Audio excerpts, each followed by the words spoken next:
محافظ دستے کا کمانڈر خیمے میں آیا اور اطلاع دی کہ محافظ کچھ لڑکیوں اور آدمیوں کو ساتھ لائے ہیں۔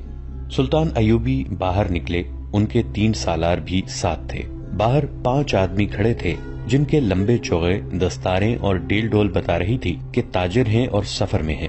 ان کے ساتھ 7 لڑکیاں تھیں، 7 جوان تھیں اور ایک سے بڑھ کر خوبصورت۔ ان محافظوں میں سے ایک نے، جو سلطان پر تیر چلانے والے کی تلاش میں گئے تھے، بتایا کہ انہوں نے تمام علاقہ چھان مارا، انہیں کوئی آدمی نظر نہیں آیا۔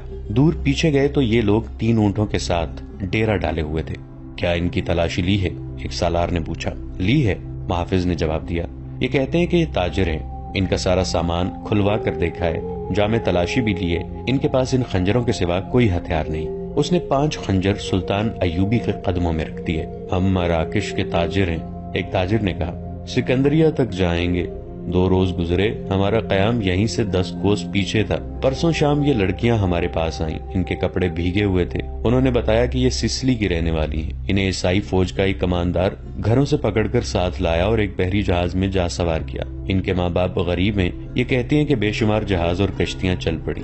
لڑکیوں والے جہاز میں چند اور کماندار قسم کے آدمی تھے اور ان کی فوج بھی تھی۔ وہ سب ان لڑکیوں کے ساتھ شراب پی کر عیش و عشرت کرتے رہے۔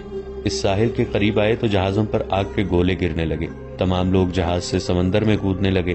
ان لڑکیوں کو انہوں نے ایک کشتی میں بٹھا کر جہاز سے سمندر میں اتار دیا۔ یہ بتاتی ہیں کہ انہیں کشتیاں چلانی نہیں آتی تھیں۔ کشتی سمندر میں ڈولتی اور بھٹکتی رہی، پھر ایک روز خود ہی ساحل سے آ لگی۔ ہمارا قیام ساحل کے ساتھ تھا، یہ ہمارے پاس آ گئی۔ بہت ہی بری حالت میں تھی، ہم نے انہیں پناہ میں لے لیا۔ انہیں ہم دھدکار تو نہیں سکتے تھے، ہمیں کچھ سمجھ میں نہیں آ رہی تھی کہ ان کا کیا کریں۔ پیچھے پڑاؤ سے یہاں تک انہیں ساتھ لائے ہیں، یہ سوار آ گئے اور ہمارے سامان کی تلاشی لینے لگے۔ ہم نے ان سے تلاشی کی وجہ پوچھی تو انہوں نے بتایا کہ سلطان صلاح الدین امیر مصر کا حکم ہے۔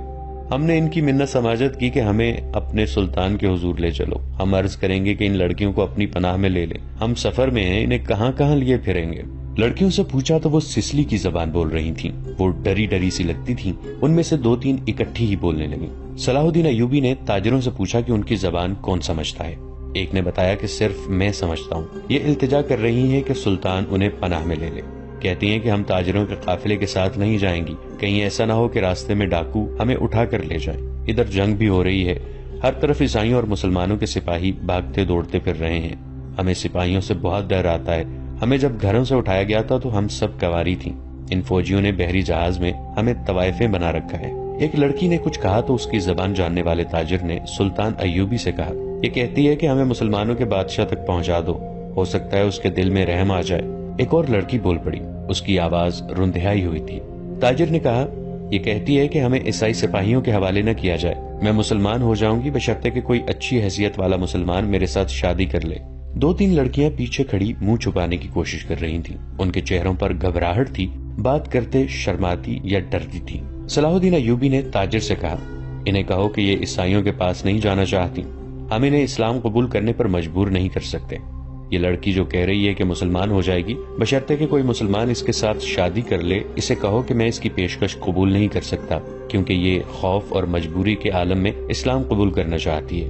انہیں بتاؤ کہ انہیں مجھ پر اعتماد ہے تو میں انہیں اسلام کی بیٹیوں کی طرح پناہ میں لیتا ہوں۔ اپنے دارالحکومت میں جا کر یہ انتظام کر دوں گا کہ انہیں عیسائی راہبوں یا کسی پادری کے پاس بھجوا دوں گا، پادری یروشلم میں ہوں گے۔ دوسری صورت یہ ہے کہ سب عیسائی قیدیوں کو آزاد کر دیا جائے گا تو میں کوشش کروں گا کہ ان کی شادیاں قابل اعتماد اور اچھی حیثیت کے قیدیوں کے ساتھ کر دوں۔ انہیں یہ بھی بتا دو کہ کسی مسلمان کو ان سے ملنے کی اجازت نہیں ہوگی اور نہ انہیں اجازت ہوگی کہ کسی مسلمان سے ملے، ان کی ضروریات اور عزت کا خیال رکھا جائے گا۔ تاجر نے لڑکیوں کو ان کی زبان میں سلطان ایوبی کی ساری باتیں بتائیں تو ان کے چہروں پر رونق آ گئی، وہ ان شرائط پر رضامند ہو گئیں۔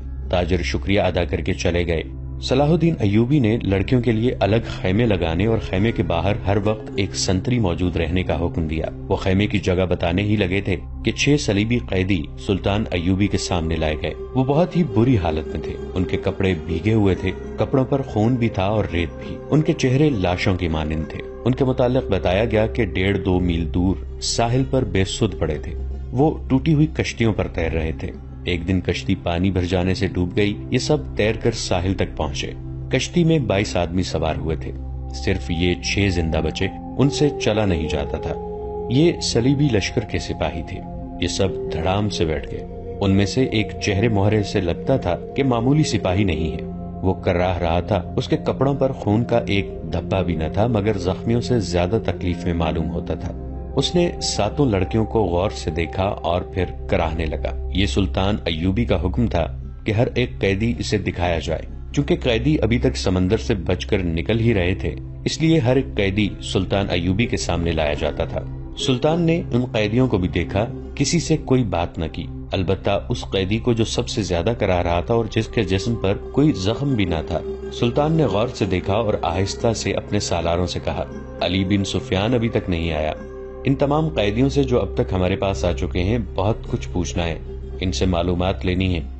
انہوں نے اس قیدی کی طرف دیکھ کر کہا، یہ آدمی کماندار معلوم ہوتا ہے، اسے نظر میں رکھنا اور جب علی بن سفیان آئے تو اسے کہنا کہ اس سے تفصیلی پوچھ گچھ کرے. معلوم ہوتا ہے اسے اندر کی چوٹیں آئی ہیں، شاید پسلیاں ٹوٹی ہوئی ہیں. انہیں فوراً زخمی قیدیوں کے خیموں میں پہنچا دو، انہیں کھلاؤ پلاؤ اور ان کی مرہم پٹی کرو.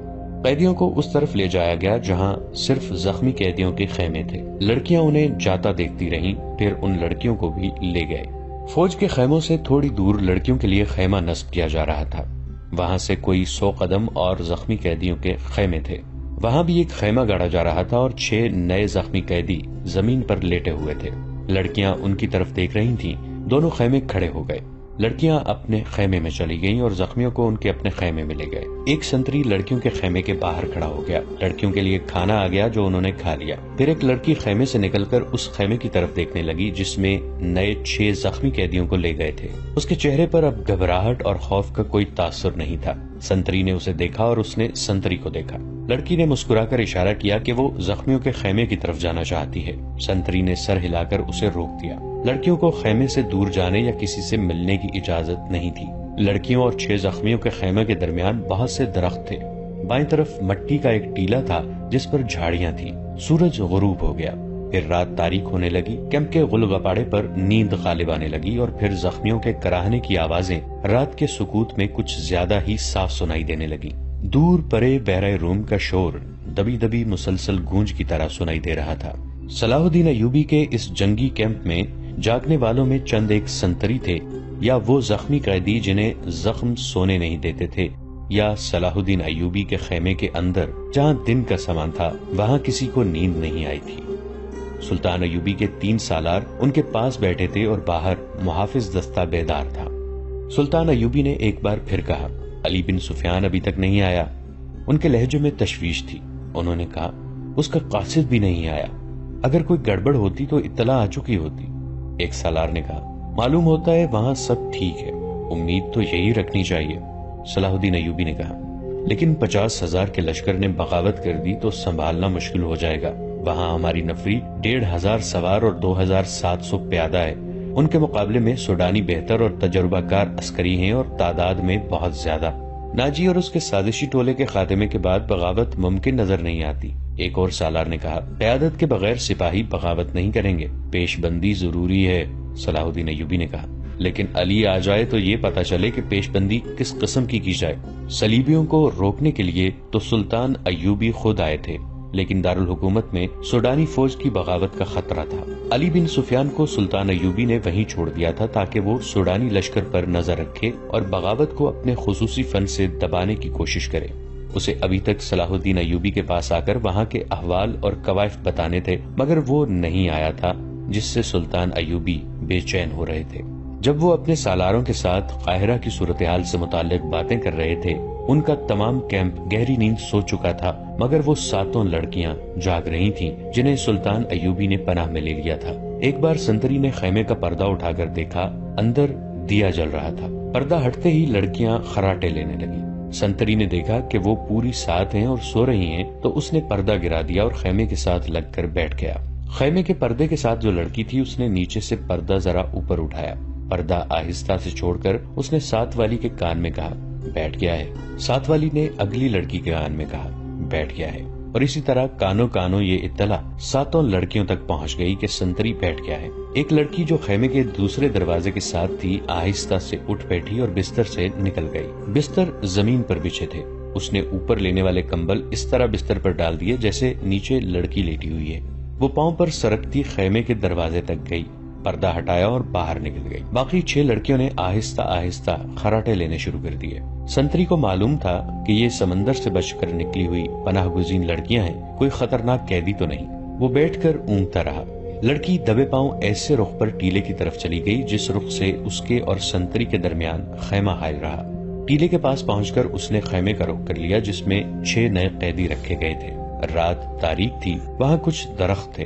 سنتری اب ادھر دیکھتا بھی تو اسے لڑکی نظر نہ آتی۔ لڑکی بیٹھ گئی اور پاؤں پر سرک سرک کر آگے بڑھنے لگی۔ آگے ریت کی ڈھیریاں سی تھیں، وہ ان کی اوٹ میں سرکتی ہوئی خیمے کے قریب پہنچی، مگر وہاں ایک سنتری ٹہل رہا تھا۔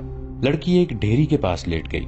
سنتری اسے سیاہ سائے کی طرح نظر آ رہا تھا۔ اب وہ 2 سنتریوں کے درمیان تھی، ایک اس کے اپنے خیمے کا اور دوسرا زخمیوں کے خیمے کا۔ ڈر یہ تھا کہ زخمیوں کا سنتری اس طرف آ گیا تو وہ پکڑی جائے گی۔ بہت دیر انتظار کے بعد سنتری دوسرے زخمیوں کی طرف چلا گیا۔ لڑکی ہاتھوں اور گھٹنوں کے بل چلتی خیمے تک پہنچ گئی اور پردہ اٹھا کر اندر چلی گئی۔ اندر اندھیرا تھا، 2-3 زخمی آہستہ آہستہ کراہ رہے تھے۔ شاید ان میں سے کسی نے خیمے کا پردہ اٹھتا دیکھ لیا تھا۔ اس نے نحیف آواز میں پوچھا، کون ہے؟ لڑکی نے منہ سے شش کی لمبی آواز نکالی اور سرگوشی میں پوچھا، رابن کہاں ہے؟ اسے جواب ملا، ادھر سے تیسرا۔ لڑکی نے تیسرے آدمی کے پاؤں ہلائے تو آواز آئی، کون ہے؟ لڑکی نے جواب دیا، موبی۔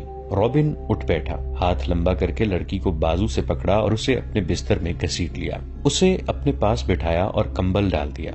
سنتری نہ آئے، میرے ساتھ لگی رہو۔ اس نے لڑکی کو اپنے ساتھ لگا لیا اور کہا، میں اس اتفاق پر حیران ہو رہا ہوں کہ ہماری ملاقات ہو گئی ہے۔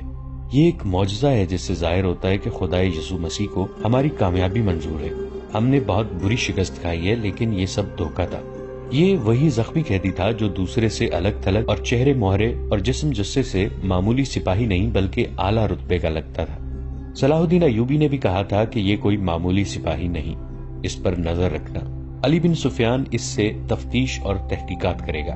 تم کتنے کچھ زخمی ہو؟ لڑکی نے اس سے پوچھا، کوئی ہڈی تو نہیں ٹوٹی؟ میں بالکل ٹھیک ہوں، رابن نے جواب دیا، خراش تک نہیں آئی۔ انہیں بتایا کہ اندر کی چوٹیں ہیں اور سینے کے اندر شدید درد ہے، لیکن میں بالکل تندرست ہوں۔ پھر یہاں کیوں آ گئے ہو؟ لڑکی نے پوچھا۔ میں نے بہت کوشش کی کہ مصر میں داخل ہو جاؤں اور سوڈانی لشکر تک پہنچ سکوں، لیکن ہر طرف اسلامی فوج پھیلی ہوئی ہے، کوئی راستہ نہیں ملا۔ ان 5 زخمیوں کو اکٹھا کیا، ان کے ساتھ زخمی بن کر یہاں آ گیا۔ اب فرار کی کوشش کروں گا جو ابھی ممکن نظر نہیں آتی۔ اس نے ذرا غصے سے کہا، مجھے 2 سوالوں کا جواب دو۔ ایوبی کو میں نے زندہ دیکھا ہے، کیوں؟ کیا تیر ختم ہو گئے تھے یا وہ حرام خور بزدل ہو گئے ہیں؟ اور دوسرا سوال یہ کہ تم 7 کی 7 لڑکیاں مسلمانوں کی قید میں کیوں آ گئیں؟ کیا وہ 5 مر گئے ہیں یا بھاگ گئے ہیں؟ وہ زندہ ہیں رابن، موبی نے کہا۔ تم کہتے ہو خدا یسوع مسیح کو ہماری کامیابی منظور ہے، لیکن میں یہ کہتی ہوں کہ ہمارا خدا ہمیں کسی گناہ کی سزا دے رہا ہے۔ صلاح الدین اس لیے زندہ ہے کہ تیر اس کے پاؤں کے درمیان ریت میں لگا تھا۔ کیا تیر کسی لڑکی نے چلایا تھا؟ رابن نے پوچھا۔ کرسٹوفر کہاں تھا؟ اسی نے چلایا تھا، مگر کرسٹوفر کا تیر خطا گیا؟ رابن نے حیرت سے تڑپ کر پوچھا۔ وہ کرسٹوفر جس کی تیر اندازی نے شاہ آگسٹس کو حیران کر دیا، اس کی ذاتی تلوار انعام میں لی تھی، یہاں آ کر اس کا نشانہ اتنا چوک گیا کہ 6 فٹ لمبا اور 3 فٹ چوڑا صلاح الدین اس کے تیر سے بچ گیا۔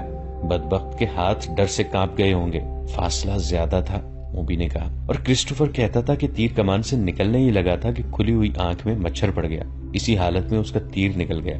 پھر کیا ہوا؟ جو ہونا چاہیے تھا، موبی نے کہا۔ صلاح الدین ساحل پر گیا تو اس کے ساتھ 3 کمانڈر تھے اور 4 محافظوں کا دستہ تھا۔ وہ ہر طرف پھیل گئے۔ یہ تو ہماری خوش قسمتی تھی کہ علاقہ چٹانی تھا۔ کرسٹوفر بچ کے نکل آیا اور پھر ہمیں اتنا وقت مل گیا کہ ترکش اور کمان ریت میں دبا کر اوپر اونٹ بٹھا دیا۔ سپاہی آ گئے تو کرسٹوفر نے انہیں بتایا کہ وہ 5 مراکش کے تاجر ہیں اور یہ لڑکیاں سمندر سے نکل کر ہماری پناہ میں آئی ہیں۔ مسلمان سپاہیوں نے ہمارے سامان کی تلاشی لی، انہیں تجارتی سامان کے سوا کچھ نہیں ملا۔ وہ ہم سب کو سلطان ایوبی کے سامنے لے گئے۔ ہم نے یہ ظاہر کیا کہ ہم سسلی کی زبان کے سوا اور کوئی زبان نہیں جانتی۔ کرسٹوفر نے ایوبی سے کہا کہ وہ ہماری زبان جانتا ہے۔ ہم 7 لڑکیوں نے چہروں پر گھبراہٹ اور خوف پیدا کر لیا۔ موبی نے رابن کو وہ ساری باتیں بتائیں جو سلطان ایوبی کے ساتھ ہوئی تھی۔ یہ 7 لڑکیاں اور 5 آدمی جو مراکشی تاجروں کے بھیس میں تھے، حملے سے 2 روز پہلے ساحل پر اتارے گئے تھے۔ 5 آدمی صلیبیوں کے تجربہ کار جاسوس اور کمانڈو تھے اور لڑکیاں بھی جاسوس تھیں۔ جاسوسی کے علاوہ ان کے ذمے یہ کام بھی تھا کہ مسلمان سالاروں کو اپنے جال میں پھانسے۔ وہ خوبصورت تو تھی ہی، انہیں جاسوسی اور ذہنوں کی تخریب کاری کی خاص ٹریننگ دی گئی تھی۔ اس ٹریننگ میں اداکاری خاص طور پر شامل تھی۔ 5 مردوں کا یہ مشن تھا کہ صلاح الدین ایوبی کو ختم کرنا اور ناجی کے ساتھ رابطہ رکھنا۔ یہ لڑکیاں مصر کی زبان روانی سے بول سکتی تھیں، لیکن انہوں نے ظاہر نہیں ہونے دیا۔ رابن اس شعبے کا سربراہ، اسے ناجی تک پہنچنا تھا، مگر صلاح الدین ایوبی اور علی بن سفیان کی چال نے یہاں کے حالات کا رخ ہی الٹا کر دیا۔ کیا تم صلاح الدین کو جال میں نہیں پھانس سکتی؟ رابن نے پوچھا۔ ابھی تو یہاں پہلی رات ہے، موبی نے کہا۔ اس نے ہمارے متعلق جو فیصلہ دیا ہے، اگر وہ سچے دل سے دیا ہے تو اس کا مطلب یہ ہے کہ وہ مرد نہیں پتھر ہے۔ اگر اسے ہمارے ساتھ کوئی دلچسپی ہوتی تو کسی ایک لڑکی کو اپنے خیمے میں بلا لیتا۔ اسے قتل کرنا بھی آسان نہیں۔ وہ ایک ہی بار ساحل پر آیا تھا، مگر تیر خطا گیا۔ وہ سالاروں اور محافظوں کے نرغے میں رہتا ہے۔ ادھر ایک سنتری ہمارے سر پر کھڑا ہے اور محافظوں کے پورے دستے نے صلاح الدین کے خیمے کو گھیر رکھا ہے۔ وہ پانچوں کہاں ہیں؟ رابن نے پوچھا۔ تھوڑی دور ہے، موبی نے جواب دیا۔ وہ ابھی یہی رہیں گی۔ سنو موبی، رابن نے کہا، اس شکست نے مجھے پاگل کر دیا ہے۔ میرے ضمیر پر اتنا بوجھ آ پڑا ہے جیسے اس شکست کی ذمہ داری مجھ پر عائد ہوتی ہے۔ صلیب پر ہاتھ رکھ کر حلف تو سب سے لیا گیا ہے، لیکن ایک سپاہی کے حلف میں اور میرے حلف میں زمین اور آسمان جتنا فرق ہے۔ میرے رتبے کو سامنے رکھو، میرے فرائض کو دیکھو۔ آدھی جنگ مجھے زمین کے نیچے سے اور پیٹھ کے پیچھے سے وار کر کے جیتنی تھی، مگر میں اور تم 7 اور وہ 5 اپنا فرض ادا نہیں کر سکے۔ مجھ سے یہ صلیب جواب مانگ رہی ہے۔ اس نے گلے میں ڈالی ہوئی صلیب ہاتھ میں لے کر کہا، میں اسے اپنے سینے سے جدا نہیں کر سکتا۔ اس نے موبی کے سینے پر ہاتھ پھیر کر اس کی صلیب ہاتھ میں لے لی اور کہا، تم اپنے ماں باپ کو دھوکہ دے سکتی ہو، اس صلیب سے آنکھیں نہیں چرا سکتی۔ اس نے جو فرض تمہیں سونپا ہے وہ پورا کرو۔ خدا نے جو تمہیں حسن دیا ہے وہ چٹانوں کو پھاڑ کر تمہیں راستہ دے دے گا۔ میں تمہیں پھر کہتا ہوں کہ ہماری اچانک اور غیر متوقع ملاقات اس بات کا ثبوت ہے کہ ہم کامیاب ہوں گے۔ ناظرین، آج کی قسط میں اتنا ہی۔ ہماری نئی ویڈیوز سے باخبر رہنے کے لیے ہمارے اس چینل کو سبسکرائب کر کے نیچے موجود بیل آئیکن کو ضرور پریس کیجیے گا۔ آپ سے ملاقات ہوگی نئی ویڈیو کے ساتھ، تب تک کے لیے ہمارا اور آپ کا اللہ نگہبان۔